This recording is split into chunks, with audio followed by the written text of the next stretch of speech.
Good morning everybody. Optimal success trajectory के online classes में आपका स्वागत है। I am Vishwendra, the founder of optimal success trajectory. Today we will discuss one important question. It is that एक wedge आपको दिया हुआ है जिसका मास m1 है और इस वेज के ऊपर एक मास m2 आपने प्लेस किया हुआ है। सारे सरफेसेस स्मूथ हैं, तो आपको फाइंड करना है कि what should be the acceleration जिससे m2 m1 पे स्लिप ना करे। ये आपको फाइंड करना है। तो पहली चीज, अगर m2 m1 पे स्लिप नहीं करेगा, इसका मतलब ये है कि m1 के फ्रेम ऑफ रेफरेंस में m2 का एक्सेलरेशन 0 होगा। मैं फिर रिपीट करूंगा। पूरा जो की कॉन्सेप्ट है वो ये है कि अगर m2 m1 पर स्लिप नहीं करेगा, इसका मतलब m1 से देखने पर ऐसा लगेगा कि m2 का एक्सेलरेशन 0 है। That means acceleration of m2 with respect to m1 will be 0. This is the concept.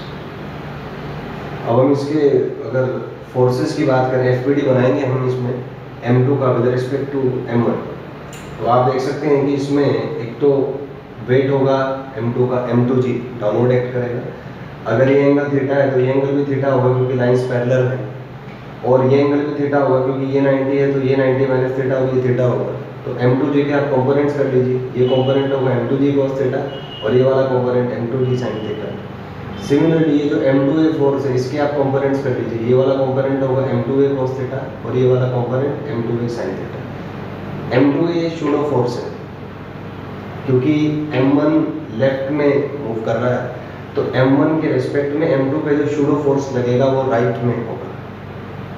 तो इस डायरेक्शन को मैंने x एक्सिस मान लिया, इस डायरेक्शन को मैंने y एक्सिस मान लिया। मैं जस्ट इसको रोटेट कर देता हूँ ताकि सिंप्लिसिटी के लिए। तो इस तरीके से एक्सिस बन जाएंगी। This is x axis, this is y axis. x axis में फोर्सेस हैं m2a cos थीटा ये वाला, और m2g sin थीटा ये वाला। y एक्सिस में फोर्सेस है n ऊपर, m2g cos थीटा नीचे और m2a sin थीटा नीचे। n ऊपर, m2a sin थीटा नीचे, m2g cos थीटा नीचे। तो ये हमने फोर्सेस रिजॉल्व कर लिए। अब क्योंकि x एक्सिस के अलोंग इसका एक्सेलरेशन 0 है, ये हम पहले ही देख चुके हैं कि acceleration of m2 with respect to m1 is 0। तो अगर मैं सेकंड इक्वेशन ऑफ मोशन लिखूं तो मैं लिख सकता हूं net force is equal to m into a। Acceleration क्योंकि 0 है तो इसका वैल्यू मैंने 0 रख दी। तो यहाँ से आएगा m2a cos theta minus m2g sin theta is equal to 0। इसको उधर ले जाएंगे तो ये हो जाएगा m2a cos theta is equal to m2g sin theta. m2 cancel हो जाएगा तो a cos theta is equal to g sin theta. cos theta उधर ले जाए तो आपका आ जाएगा a is equal to g tan theta. तो ये मैंने पहली वीडियो में ट्रिक्स के थ्रू आपको बताया था।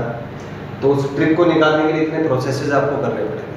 तो अगर आप किसी को इम्प्रेस करना चाहते हैं, जल्दी से 5 सेकंड में क्वेश्चन करना चाहते हैं, तो उसमें कोई बड़ी बात नहीं है। आप पहले जो भी करता है काम, पहले प्रोसेस सीखता है, उसके बाद उस रिजल्ट्स को याद कर लेता है। आप भी रिजल्ट याद कर सकते हैं और इम्प्रेस कर सकते हैं किसी को। Thank you and have a nice day.